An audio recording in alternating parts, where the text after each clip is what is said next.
Starfield is a space game, and throughout gaming history, space games have always depended heavily on exploration to sell the experience. From the proper ship builds to the proper methods, there's a lot you can learn to make the process more enjoyable and more successful for yourself. In this video, we'll be looking at how you can utilize the ships, game mechanics, and your own time to get the most out of space exploration in Starfield. This video is sponsored by Bethesda and will act as a guide for your exploration experience. Thank you for coming to my Tomato Talk.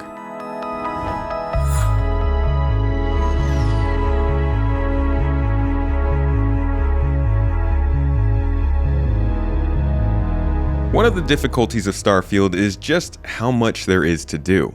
With so much included in the game, there isn't a lot of teaching about how the various systems work. Shipbuilding is definitely one of those things. So let's first take a look at how ship customization works. Shipbuilding is based on a modular system. Your primary module categories are your cockpits, engines, grav drives, docks, bays, cargo, habs, weapons, and reactors, among a few others. While you can build a great all-arounder for the game, we'll be focusing on an exploration build today, which means we'll be emphasizing fuel and range, cargo space, and complex hab modules. We don't need a warship to search through space. The first thing to consider will be your reactor. This module defines how many power slots you can dedicate to any given ship system and how your other modules will stack up. With a rating of A, B, or C from worst to best, you'll need to make sure your other modules aren't rated higher than your reactors you use, or else you'll get an error and not be able to complete your ship. This is more important for combat-focused ships with higher grade weapons and shields though. Now if you do decide you need weapons for your Explorer build, keep in mind you'll be limited to 3 different firing groups, which by default are your lasers meant to deplete shields, ballistics meant to chew through your hull, and missiles which dish out heavier damage. You can mix and match these however you want, but 3 firing groups are necessary. Don't dwell too much on it though, but keep in mind while you're out there surveying planets, you actually might get into fights occasionally, and the loot can be worth it if you stick around and fight. While there are a ton of different skills you can invest in to make the most of your ship and its components, specifically Starship Design will grant you access to higher grade modules that can vastly improve your ship over early game designs.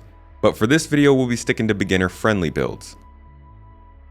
Now, while you can start customizing your ship as soon as you land in New Atlantis for the first time with the local technician, I'd actually suggest holding off until you have a better idea of what you want to do with it and you've gathered some money.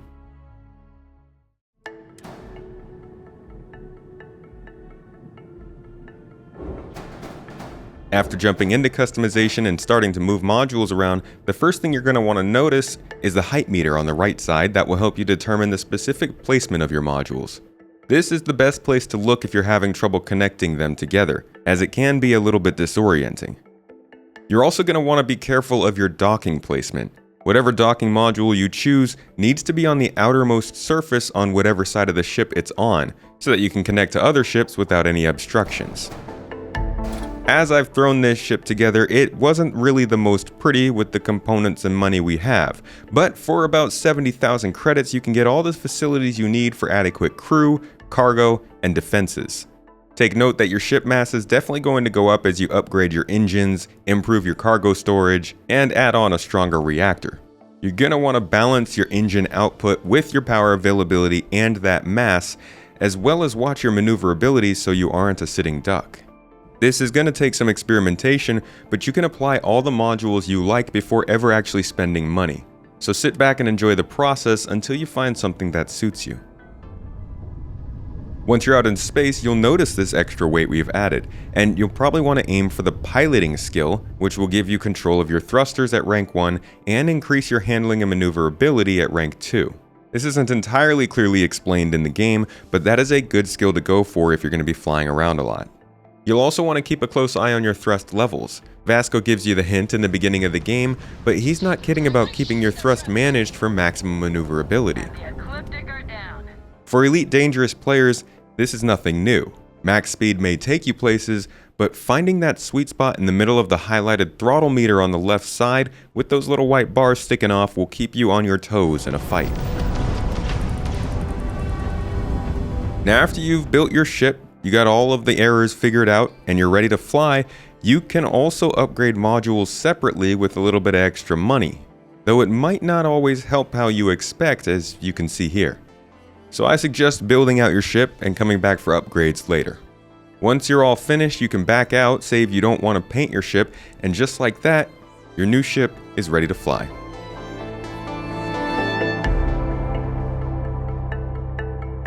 This is one of the cooler parts of the game in my opinion. There are plenty of games that allow you to fly bespoke ships, but not many let you actually design the ship that you want to make, though Space Engineers does get pretty deep. Save for the inevitable mods, I'm excited to see what crazy designs players make with the default system. They'll undoubtedly be cooler than my own, as I'm just not very good at designing spaceships. Once we've taken the time to walk on board our ship, we can check out the new facilities, and look at that, climbing ladders in a Bethesda game. Now that you have a science lab, you're going to be able to process the resources that you find while you're out exploring through the pharmaceutical table, and you'll be able to conduct research projects using those same things you find out in the field. And with a command center, we can also now hire more crew for better ship efficiency. The crew will provide your ship with additional skill bonuses and can be assigned via the ship screen in your inventory menu. You'll be able to assign companions as well as the random crew you find while out exploring and socializing in landing zones. And making distinct use of their separate skills can make a big difference while you're out exploring. With the additional modules we added, we now have 5 whole crew stations, but you'll need to invest in the late stage ship command skill to get more than the 3 total crewmates you can have right now. Finally, before we head out, remember that you can access your cargo hold from the front left cockpit area to transfer your items to the ship, though it can show up in different areas as you change cockpit components. Unfortunately, you can't also access your crew inventory while looking on this screen, so you'll be forced to do a lot of back and forth with them to get everything congregated into one place. So I suggest taking the same person with you every time you go out exploring. But now that we're understanding our ship, let's get to actually surveying and exploring the planets.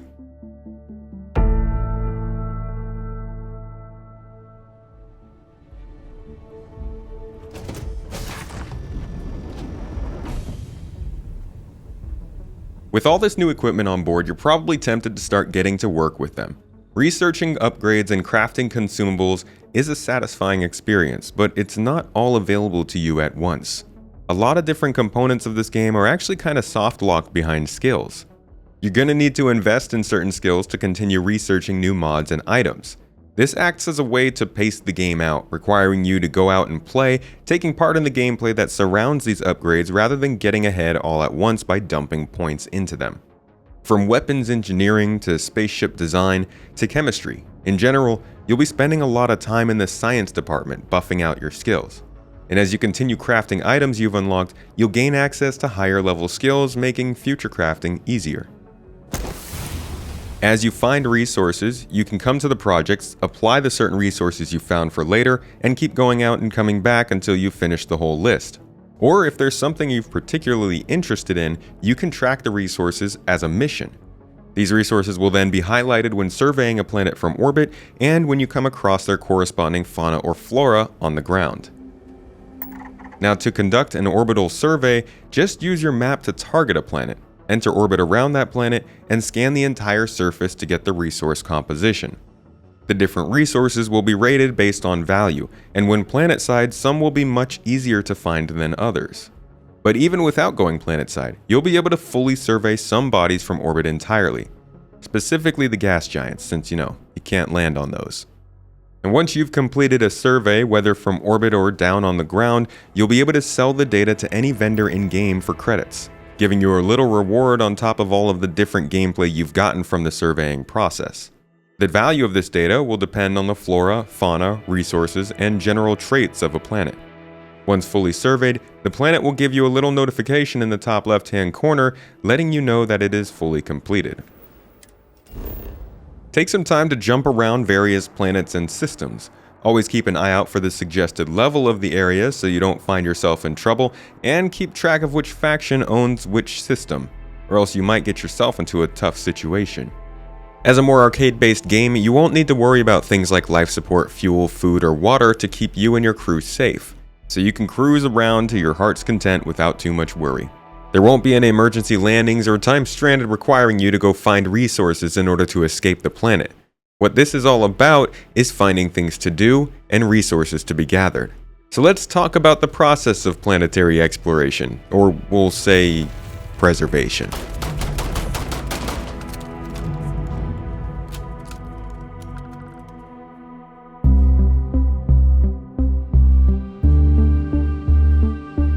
Once down on the ground, things will be different for every player.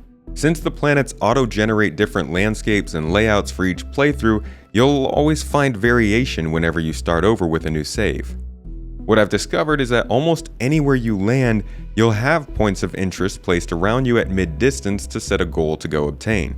But in between those points, you'll also be finding resources and sometimes fauna and flora to discover. Finding all these things and scanning them fully will provide you with a full survey data packet. But you will need to continuously scan the same things in order to get a full understanding of each object. As you may guess, upgrading a skill will make it so you don't have to scan as many things to get full survey data. And while you're out and about, make sure to be wary of extreme conditions. They can actually start to cause long-term effects that only really pop up when you might be sprinting or jumping in combat later. And a quick tip for those who are very into the resource mining, holding down the right mouse button will drain your battery faster, but it will also break rocks apart more quickly if you find a group of minables together. Also, something that can easily escape players at this stage while exploring the game doesn't really tell you is that marine life does exist in the game. So oftentimes if you're missing some fauna data and can't figure out why, try to land near bodies of water.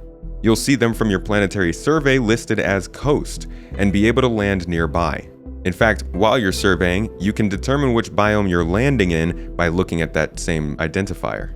It can actually take quite a while to properly survey a whole planet, as you'll need to tick off each item in a specific biome on that planet, which you can find listed on the left side of the screen while you're scanning. I suggest continuously landing at different areas on the planet to keep things fresh and make finding everything a bit easier since everything spawns in a little bit weighted towards your landing area. You'll also keep finding new locations, loot to grab, and small quests while you do this. While you're out and about, you're also going to come across large natural anomalies, such as glaciers, fungal colonies, and different types of more organic points of interest that net you some exploration experience and contribute to the overall planetary survey. These anomalies will be listed as traits when surveying the planet. To find these locations, you'll just need to track down the unknown points of interest that are visible from your landing area.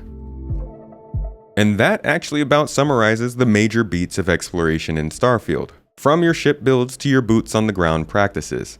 While I do wish there was a more applied and interactive method of flying around to survey the planet, I actually have a lot of fun with this style of gameplay, more than I thought I would. It's a very casual experience, and while exploration in most space games I play is about the journey, Bethesda, as they are great at doing, make the destination pretty rewarding. Almost everywhere you go, you'll come across interesting structures to explore, storytelling via environment through data logs, computer terminals, and even surviving NPCs, and possible missions to take on while out on barren planets. And barren planets are pretty common. You're not going to be able to land on every planetary body and find all of these things there, but they still will hold points of interest with things like enemies to fight, loot to gather, and resources. There are less planets with fauna and flora abound, but with the vast quantity of planets in the game as is, that doesn't really end up being a problem for me. Sometimes I'll find a small structure that I infiltrate, which ends up turning into an underground facility with occupying pirates, battling robots, science experiments gone wrong, safes to lockpick, and yummy foods to collect. As an almost extra bit of the game on top of the regular missions, outpost building, custom spaceships, factions, collecting crafting components, organic ingredients and resources, and storylines to follow, this is that extra bit of space game on top of the usual Bethesda playground that I was looking for. To be honest, I was pretty jealous of people who loved Skyrim. I'm not really much of a fantasy fan, but I could understand how fun that game was and why it gripped people so much. So to see all this replicated in a space environment that I can really latch onto has been a joy. I hope you learned some good stuff from this video and consider subscribing to come back for more space game content. And if you ever want to chat more about Starfield, feel free to join my community on Discord, where players are sharing their media and stories from the game. And thanks again for watching this video. I hope to catch you in the next one.